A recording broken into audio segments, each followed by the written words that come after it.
Hi hello കുട്ടിയുടെ വീണ്ടും ചാനലിലെ ഒരു വീഡിയോയിലേക്ക് സ്വാഗതം കേട്ടോ. ഞാൻ കുറേ ദിവസമായി ഒരു വീഡിയോ മോളെപ്പറ്റി പറഞ്ഞിട്ടൊരു വീഡിയോ എടുക്കണമെന്ന് വിചാരിച്ചിട്ട് ജസ്റ്റ് ഇൻട്രൊഡക്ഷൻ എല്ലുകളെപ്പറ്റി ഞാൻ പറഞ്ഞിട്ടൊന്നും ഇതിൻ്റെ ഇട്ടിട്ടില്ല. അപ്പോൾ ഒന്ന് കുറേ ഇടണം എന്നൊക്കെ വിചാരിച്ചിട്ട് പറ്റുന്നില്ല കേട്ടോ. ഒന്നിനും സമയം കിട്ടുന്നില്ല. ഭയങ്കര മടിയൊക്കെ പിടിച്ചിട്ട് ഇങ്ങനെ ഇരിക്കും. പിന്നെ ബിപിയുടെ കുറേ പ്രശ്നങ്ങളൊക്കെ ഉണ്ട്. എനിക്കത് നേരത്തെ തൊട്ട് മോളുണ്ടായതിന് ശേഷം തുടങ്ങിയതാണ്. കാരണം ഉറക്കം ഒന്നും കറക്റ്റായിട്ട് ആ ഒരു ടൈമിങ്ങിൽ ഉറങ്ങാൻ പറ്റത്തില്ലാത്തതിൻ്റേതായ ഒരു ബുദ്ധിമുട്ടുണ്ട്. ഇപ്പോൾ മോൾ ഉറങ്ങിയാലും എനിക്ക് ഉറങ്ങാൻ പറ്റത്തില്ല കേട്ടോ. അങ്ങനത്തെ കുറേ നമുക്ക് ശാരീരികപരമായിട്ടൊക്കെ നമ്മൾ കണ്ടിന്യൂ ചെയ്യുന്ന ഒരു കാര്യം, പിന്നെ നമുക്കൊരു കൂടപ്പുറപ്പാവെന്ന് പറയുന്നത് പോലെ അങ്ങനത്തെ ഒരു ബുദ്ധിമുട്ടൊക്കെ ഉണ്ട്. അപ്പം പിന്നെ മോള് ഇങ്ങനെ മര്യാദയ്ക്ക് ഇരിക്കുന്ന ഒരു ടൈം അങ്ങനെയൊക്കെ ഒരു സമയത്ത് മാത്രമേ എനിക്ക് ഷോർട്സും വീഡിയോ ഒക്കെ എടുക്കാൻ പറ്റുള്ളൂ. നമ്മുടെ മൂഡ് മാത്രമല്ല, അവളുടെ കയ്യിലാണ് എല്ലാം ഇരിക്കുന്നത്. എന്നെ സംബന്ധിച്ച് എല്ലാ കാര്യങ്ങളും അവളുടെ കയ്യിലാണ് ഇരിക്കുന്നത്. അപ്പോൾ മോള് ജനിച്ചപ്പോഴൊന്നും ഒരു കുഴപ്പമുണ്ടായിരുന്നില്ല കേട്ടോ. ജനിച്ചപ്പോൾ 3.2 kg ഉണ്ടായിരുന്നു. നോർമൽ ഡെലിവറി ആയിരുന്നു. അതിലൊന്നും ഒരു പ്രശ്നവും ഉണ്ടായിരുന്നില്ല. ഡോക്ടർമാർക്കും ഒന്നും മനസ്സിലായിട്ടില്ല, എനിക്കൊന്നും മനസ്സിലായിട്ടില്ല. എനിക്ക് മൂത്ത ഒരു മോനുണ്ട്. അവനും 10ാം ക്ലാസ്സിലാണ് പഠിക്കുന്നത്. ഇപ്പം 10ായതേ ഉള്ളൂ കേട്ടോ. അപ്പം ആ ഒരു അവനുണ്ടായത് കൊണ്ട് തന്നെ എനിക്ക് കുറച്ച് അറിയുകയും ചെയ്യും. അപ്പോൾ ആദ്യമായിട്ടൊരു മോളോ ഉണ്ടായാലല്ലേ നമുക്കൊന്നും അറിയാൻ വല്ല അഴുകുള്ളൂ. രണ്ടാമത്തെ ആയതുകൊണ്ട് എനിക്ക് അങ്ങനെ ഒരു ഒന്നും അറിയാൻ വയ്യ, അഴുകൊന്നുമില്ലായിരുന്നു. മോൾ അന്നേരം പാല് കുടിച്ചു. ഞാൻ അങ്ങനെയൊക്കെ കേട്ടിട്ടുണ്ട്. ജനിക്കുന്ന അന്നേരം പാല് കുടിക്കുന്ന കുഞ്ഞുങ്ങൾക്ക് അങ്ങനത്തെ ഒരു ബുദ്ധിമുട്ടും ഉണ്ടാവില്ല എന്നൊക്കെ പറഞ്ഞു കേട്ടിട്ടുണ്ട്. പക്ഷേ മോൾ ജനിച്ച അപ്പം തന്നെ പാലെല്ലാം കുടിച്ചു. എൻ്റെ കയ്യിലെ കൊണ്ടുവന്ന് ഞാൻ വിളിച്ച് പറഞ്ഞിട്ടാണ് എൻ്റെ വീട്ടിലെല്ലാവരും അറിയുന്നതൊക്കെ ഇവളുണ്ടായ കാര്യമൊക്കെ. കാരണം നമ്മൾ സഞ്ജീവനിയിലായിരുന്നു. അവിടെ ആദ്യത്തേതും അങ്ങനെ തന്നെയായിരുന്നു. ആർമി ഹോസ്പിറ്റലായിരുന്നു. അവരൊന്നും അങ്ങനെ പുറത്ത് നമുക്കൊരു പ്രൊട്ടക്ഷൻ തരുന്നത് പോലെ ഹോസ്പിറ്റലുകളിൽ ഡെലിവറിക്കൊന്നും ആരും ഒരു പ്രൊട്ടക്ഷൻ തരത്തില്ല. നമ്മുടെ കൂടെ ആളെ നിർത്തത്തില്ല. എല്ലാം നമ്മൾ തന്നെ സ്വയം ചെയ്യണം. അങ്ങനെയാണ് അവരുടെ ഹോസ്പിറ്റലുകളിൽ എല്ലായിടത്തും അങ്ങനെയാണ്. ഇവിടെയും ഇതിന് പോയപ്പോഴും ഇവിടെ അങ്ങനെയാണ്. അവരുടെ ഡെലിവറിക്ക് അങ്ങനെ നമ്മളെ കൂടുതൽ ആരെയും നിർത്തത്തില്ല. എല്ലാവരും തന്നെ ചെയ്തു തരും അത്യാവശ്യം. ബാക്കി നമ്മളെ കൊണ്ട് തന്നെ അവർ ചെയ്യിപ്പിക്കുകയോ ചെയ്യുന്നത്. കാരണം കൊണ്ട് തന്നെ ഞാൻ ഡെലിവറി കഴിഞ്ഞിട്ട് എനിക്ക് അങ്ങനെ ഒരു പ്രശ്നം ഉണ്ടായിരുന്നില്ല. ഞാൻ തന്നെ ഇറങ്ങി വന്ന് ഞാൻ തന്നെ വിളിച്ച് പറയുമായിരുന്നു എല്ലാവരോടും ഇങ്ങനെ മോളുണ്ടായി, മോളാണെന്നൊക്കെ പറയുന്നു. അങ്ങനെയൊന്നും ഒരു കുഴപ്പമുണ്ടായിരുന്നില്ല കേട്ടോ. അപ്പം അവരൊക്കെ അത് കഴിഞ്ഞിട്ട് അച്ഛനില്ലായിരുന്നു കേട്ടോ. ഇങ്ങനെ കുട്ടിയുടെ അച്ഛൻ ആ ഒരു സമയത്ത് ഇവിടെ ഇല്ലായിരുന്നു. അതുകൊണ്ട് തന്നെയാണ് അങ്ങനെ വന്നത്. അച്ഛനുണ്ടെങ്കിൽ അവിടെ തന്നെ ഉണ്ടാവുമായിരുന്നു. അപ്പോൾ മോളെ സംബന്ധിച്ച് അങ്ങനത്തെ ഒരു ബുദ്ധിമുട്ടുണ്ടായിരുന്നില്ല. ഞങ്ങൾ ഹോസ്പിറ്റലിൽ നിന്നൊക്കെ ഒരു ഡിസ്ചാർജായി അവിടുന്ന് വീട്ടിൽ വന്നിട്ടാണെങ്കിലും അവൾക്ക് അങ്ങനെ ഒരു ബുദ്ധിമുട്ടും ഉണ്ടായിരുന്നില്ല. നോർമലി ഫുഡൊക്കെ കഴിച്ച് ഫുഡല്ല പാല് കുടിക്കുന്ന കുട്ടിയൊക്കെ അങ്ങനത്തെ ഒരു അന്നേരം തന്നെ അവൾ പാല് കുടിച്ചായിരുന്നു.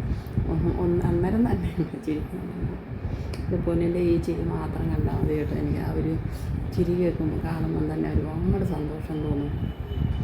നമ്മൾ ജനിക്കുന്ന ഒരു കുട്ടികളെ പാലന്നേരം കുടിച്ചിട്ടുണ്ടെങ്കിൽ ബ്രസ്റ്റ് ഫീഡിങ് അപ്ലൈ ചെയ്തിട്ടുണ്ടെങ്കിൽ ആ കുട്ടിയെ നോർമലായിരിക്കും തന്നെയാണല്ലോ പറയുന്നത്. അത് ഇല്ലാത്ത കുട്ടികളാണ് അവർ പിന്നെയും വന്ന് ശ്രദ്ധിക്കുന്നത്. ഇവളെ സംബന്ധിച്ച് നമ്മളത് ചെയ്തതുകൊണ്ട് തന്നെ എനിക്കും അങ്ങനെ ഒരു ഇത് തോന്നിയില്ല. പക്ഷേ ഒരു 2-2.5 മാസമൊക്കെ കഴിഞ്ഞപ്പോൾ മോള് കണ്ണിങ്ങനെ മേലോട്ട് പോകുന്നുണ്ട്. അപ്പം ഇടയ്ക്കിങ്ങനെ പോകുന്നത് കണ്ടപ്പം അതിലൊരു സംശയം തോന്നി. അങ്ങനെ ഒരു ഹോസ്പിറ്റലിൽ ഡോക്ടർമാരെ കൊണ്ട് കാണിക്കുക. അന്ന് തുടങ്ങിയ ഓട്ടമാണ് ശരിക്കും പറഞ്ഞാൽ ഇന്ന് വരെ ഞങ്ങൾ തുടങ്ങിയത്. അവിടുന്ന് ഹോസ്പിറ്റലിൽ കൊണ്ടുപോയിട്ട് പിന്നെ അവിടുന്ന് ആദ്യം നമ്മൾ അടുത്തുള്ളൊരു ഹോമിയോ ഡോക്ടറോട് പറഞ്ഞു. അപ്പോൾ ഡോക്ടർ പീഡിയാട്രീഷ്യനെ കാണിക്കാൻ പറഞ്ഞു. പീഡിയാട്രീഷ്യൻ ന്യൂറോയെ കാണിക്കാൻ പറഞ്ഞു.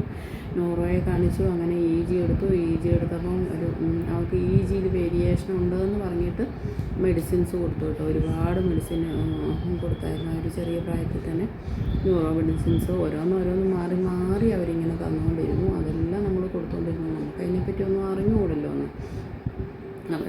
എന്ത് കൊടുത്തിട്ടും അവൾക്ക് വന്നുകൊണ്ടിരുന്ന ആ കണ്ണ് മേലോട്ട് പോവുക, ജസ്റ്റ് ശരീരത്തിനൊരു ബലം കൊടുക്കുക, അങ്ങനത്തെ കുറേ പരിപാടികളൊക്കെയാണ് അവൾ ചെയ്തുകൊണ്ടിരുന്നത്. അപ്പം അതെല്ലാം അവൾ ചെയ്തുകൊണ്ട് തന്നെ ഇരുന്നു. നമുക്ക് അതിനെപ്പറ്റി കൂടുതലൊന്നും അറിയത്തില്ലായിരുന്നു. അങ്ങനെ ആ മെഡിസിൻ എല്ലാം കണ്ടിന്യൂ ചെയ്ത് കൊടുത്തുകൊണ്ട് തന്നെ ഇരുന്നു കേട്ടോ. അപ്പം ഇതിൻ്റെ ബാക്കി ഞാൻ അടുത്ത വീഡിയോയിൽ പറയാം കേട്ടോ. ഒരുപാട് നീണ്ടു പോയിട്ടുണ്ടെങ്കിൽ എല്ലാവർക്കും ഒരു ബോറടി ആവുമല്ലോ. അപ്പം ഇതിൻ്റെ ബാക്കി ഞാൻ അടുത്ത വീഡിയോയിൽ പറയാം. ഓക്കെ, നിങ്ങളുടെ എല്ലാവരുടെയും പ്രാർത്ഥനയാണ് മെയിൻ വേണ്ടത് കേട്ടോ. പ്രാർത്ഥനയും സപ്പോർട്ടും എല്ലാം ഉണ്ടെങ്കിൽ മാത്രമേ നമുക്ക് മുന്നോട്ട് പോകാൻ പറ്റുള്ളൂ. കുട്ടിക്ക് ഒരു അസുഖം വരുമ്പോഴാണെങ്കിൽ ഒരുപാട് താഴോട്ട് പോകുന്നു കേട്ടോ. അസുഖം വന്നു കഴിയുമ്പോൾ വന്ന ഒരു മാറ്റം ഭയങ്കരമായിട്ട് ഡൗണായി പോകും. അത് കഴിയുമ്പോൾ പിന്നെ അവളെ ഒന്ന് കയറ്റിക്കൊണ്ട് വരാൻ നമ്മൾ അതിനെ കഴിഞ്ഞും ബുദ്ധിമുട്ടണം. അതിൻ്റെ ഡബിൾ ഇരട്ടി ബുദ്ധിമുട്ടാണ് കേട്ടോ. അതാണ് സത്യം. കാരണം ഇവൾക്കൊരു 2-2.5 വർഷം മുമ്പ് ശരിക്കും പറഞ്ഞാൽ നല്ല ചേഞ്ച് വന്നിട്ട് അവൾക്കൊരു പനിയും ജലദോഷവും എല്ലാം വന്ന് ഒരു ഫീവർ ഇൻഫെക്ഷനും എല്ലാം വന്നിട്ടാണ് അവൾ പിന്നെ ഈ ഒരു സ്റ്റേജിലേക്ക് പോയത്. പിന്നെ ആ ഒരു ചേഞ്ച് സത്യം പറഞ്ഞാൽ ഇതുവരെ വന്നിട്ടില്ല എന്നുള്ളതാണ് സത്യം. അപ്പം മെയിൻ നമ്മൾ നോക്കേണ്ടത് അസുഖങ്ങളൊന്നും വരാണ്ടിരിക്കുക എന്നുള്ളതാണ്. അതിൻ്റെ ഒരു പ്രാർത്ഥനയും സപ്പോർട്ടും നിങ്ങളുടെ എല്ലാവരുടെയും വേണം കേട്ടോ. മെയിൻ പിന്നെ മോൾക്ക് ട്രീറ്റ്മെൻറ്റും കാര്യങ്ങളൊക്കെ മുന്നോട്ട് പോകണമെങ്കിൽ പൈസയാണല്ലോ എല്ലാത്തിനും വലുത്. അപ്പോൾ അതിന് വേണ്ടി നിങ്ങളിതെല്ലാം ചാനലെല്ലാം ഒന്ന് സപ്പോർട്ട് ചെയ്യണം, വീഡിയോ എല്ലാം കണ്ട് തന്നെ സപ്പോർട്ട് ചെയ്യണം. അല്ലാണ്ട് നമുക്ക് ചെയ്യാൻ പറ്റുന്ന ഒരു പണിയെടുത്ത് നമ്മൾ ഉണ്ടാക്കുകയാണല്ലോ നല്ലത്. അങ്ങനെയാണ് കേട്ടോ ഞാൻ ഇതിലേക്കെല്ലാം വന്നത്. നമ്മളെ കൊണ്ട് ചെയ്യാൻ പറ്റുന്ന ഒരു പണി ഇതൊക്കെ ഉള്ളൂ. എനിക്ക് മോളായിട്ടിട്ട് പുറത്തോട്ടൊന്നും പോയിട്ടൊന്നും ചെയ്യാനൊന്നും പറ്റത്തില്ല. ശരിക്കും പറഞ്ഞാൽ റൂമിൽ നിന്ന് തന്നെ പുറത്തിറങ്ങാൻ പറ്റത്തില്ല. മോളുടെ അടുത്ത് എപ്പോഴും ആൾ വേണം. അപ്പോൾ നിങ്ങളുടെ എല്ലാവരുടെയും സപ്പോർട്ടും പ്രാർത്ഥനയും എല്ലാം ഞങ്ങളുടെ കൂട്ടത്തിലുണ്ടാവണം. ഞങ്ങൾക്ക് ഇംഗ്ലീഷ് ഗാർഡൻ എന്നായിരുന്നു ആദ്യത്തെ ചാനൽ. അതിൽ നിന്നും മാറി ഇപ്പം ഇത് ഹാഫ് മോണി ആയതുകൊണ്ടാണ് കേട്ടോ ഇപ്പോൾ ഇതിലേക്ക് വന്നത്. കാരണം 2 ചാനലും കൂടെ എനിക്ക് മുന്നോട്ട് കൊണ്ടുപോകാൻ പറ്റത്തില്ല.